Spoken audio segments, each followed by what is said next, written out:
बहू का तकिया कलाम। सिद्धि की एक आदत थी। उसे इंग्लिश के शब्दों को अपनी हर बात के बीच में बोलने का बड़ा शौक था, खास तौर से स्टॉप। स्टॉप मम्मी जी, ये क्या कर रही हैं? बिल्कुल स्टॉप हो जाइए। कितनी बार कहा है कि किचन में कुछ भी सामान इधर उधर करने से पहले पूछ लीजिए। अरे क्या स्टॉप स्टॉप करती रहती है। तेरा बस चले तो पूरी दुनिया स्टॉप करा दे। और हाँ, सामान इधर उधर नहीं, मैं बस ये देख रही थी कि चीनी कहाँ है। चाय पीने की तलब थी। स्टॉप मम्मी जी, अब ये मत बोलिए कि आपको ये भी नहीं पता कि किचन में चीनी कहाँ होती है। सास को सिद्धि की बात बिना सर पैर की लगती है। वो उससे बहस नहीं करना चाहती, सो वहां से निकल जाती है। सिद्धि कमरे में। स्टॉप, मैं कहती हूँ बिल्कुल स्टॉप। मैंने कहा बिल्कुल स्टॉप। नहीं करता स्टॉप बिल्कुल। अरे यार, बिजली की वायर जोड़ रहा था, तुमने स्टॉप होने के लिए बोला और ये देखो क्या हुआ, करंट लग गया। अब करंट लगने पर चिल्ला रहा हूँ तो भी स्टॉप। अरे चाहती क्या हो तुम? स्टॉप, मैं क्या चाहती हूँ? अरे अब कैसे स्टॉप हो जाऊं? मेरा मतलब है स्टॉप स्टॉप। सिद्धि फिर चली जाती है सब्जी वाले के पास। भैया, वो बैंगन किलो और आलू 5 किलो। Stop stop. काफी देर होने के बाद भी सिद्धि को उसका सामान नहीं मिलता। क्या है भैया, कब से बोल रही हूँ आलू 5 किलो, बैंगन 2 किलो, फिर दे क्यों नहीं दे रहे हो? भैया स्टॉप। बहन जी, मैं तो 2 मिनट में तोल दूं, लेकिन आप ही तो बोल रही हैं स्टॉप। अब इतनी तो अंग्रेजी हम भी जानते हैं ना कि स्टॉप का मतलब होता है कि रुक जाओ, तो रुक गए भाई। अरे यार, क्या लोग हैं। स्टॉप। अरे तोलो तोलो चलो। किसी तरह सामान लेकर सिद्धि घर आती है, जहाँ वो देखती है कि ढेर सारे मेहमान बैठे होते हैं। सिद्धि आते ही जोर से चिल्लाती है, स्टॉप! आप यहाँ सब कैसे? अरे अब कैसे स्टॉप हो जावे बहू, जितना आना था आ गए हम।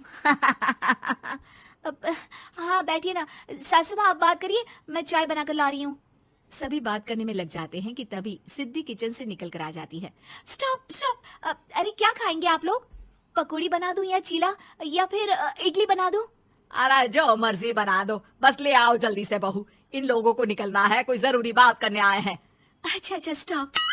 सिद्धि स्टॉप वाला अपना तकिया कलाम बोलकर निकल जाती है, लेकिन थोड़ी देर बाद जब वो कमरे में चाय नाश्ते के साथ आती है तो जरूरी बात हो गई आप लोगों की, या मेरे डर से शांत हो गए कि चुप हो जाओ, सिद्धि आ गई है।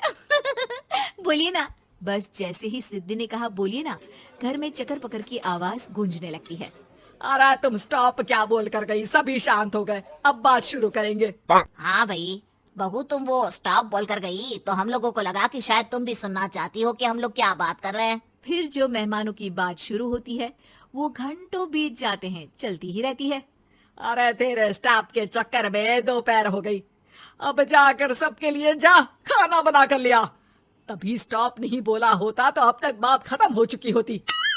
बेचारी सिद्धि करती भी क्या, खुद के स्टॉप बोलने की आदत से खुद ही परेशानी मोल लेती है।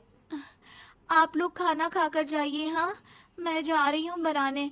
मम्मी जी, लेकिन स्टॉप, मैं ना खाना बनाकर लाती हूँ। सिद्धि सबको खाना खिलाकर विदा करती है। पूरी तरह से थक चुकी सिद्धि शाम को पार्क में वॉक करने जाती है। स्टॉप यार, आज तो मैंने बहुत खा लिया, पेट लग रहा है कि फट ही जाएगा। सहेली एक जगह खड़ी होकर सिद्धि की बातें सुनती है। सिद्धि उसे दिन भर की सारी बातें कहती है। स्टॉप यार स्टॉप, चल मैं घर जा रही हूँ। सोचा था थोड़ा वॉक कर लूंगी, पेट हल्का हो जाएगा। सारा दिन काम कर करके थक भी गई थी, लेकिन यार तेरे कारण बस खड़ी ही रह गई। वैसे तो पार्क करने क्या आई थी? और यार बड़ी अजीब लड़की है, मैंने कितनी बार बोला कि मैं वॉक पर आई थी, लेकिन तू स्टॉप स्टॉप बोलकर रोक लेती थी मुझे। यार प्लीज अब तू जा, मैं वॉक करके ही घर जाऊंगी। ओ यार, वो स्टॉप तो मेरा तकिया कलाम है। घर के सभी लोग सिद्धि के स्टॉप से परेशान थे। वे कभी उसके बोलने पर स्टॉप हो जाते तो मुसीबत आ जाती, कभी नहीं होते तो भी मुसीबत आ जाती। अरे मैं तो इस बहू के तकिया कलाम से परेशान हो गई हूँ। अरे कोई तो उसकी ये आदत हटाए।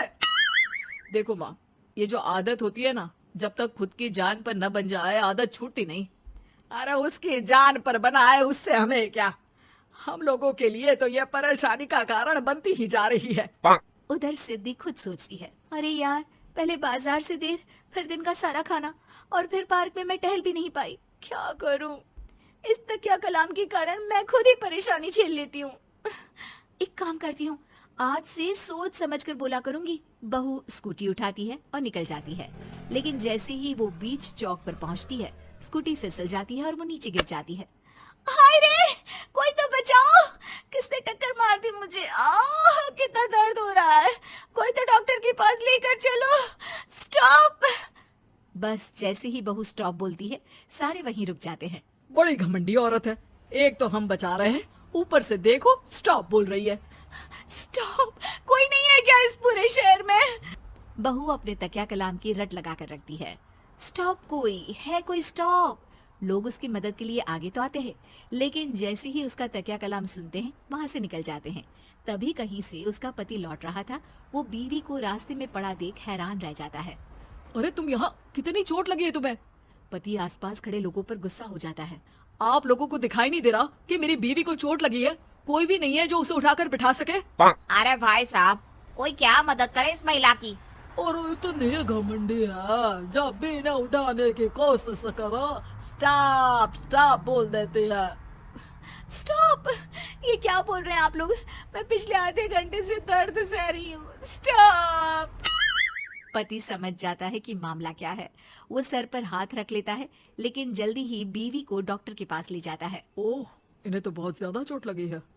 आप लोगों ने इन्हें लाने में कुछ ज्यादा ही देर कर दी है। रुकिए, मैं चेक करता हूँ। डॉक्टर जैसे ही बहू के पास पहुंचता है।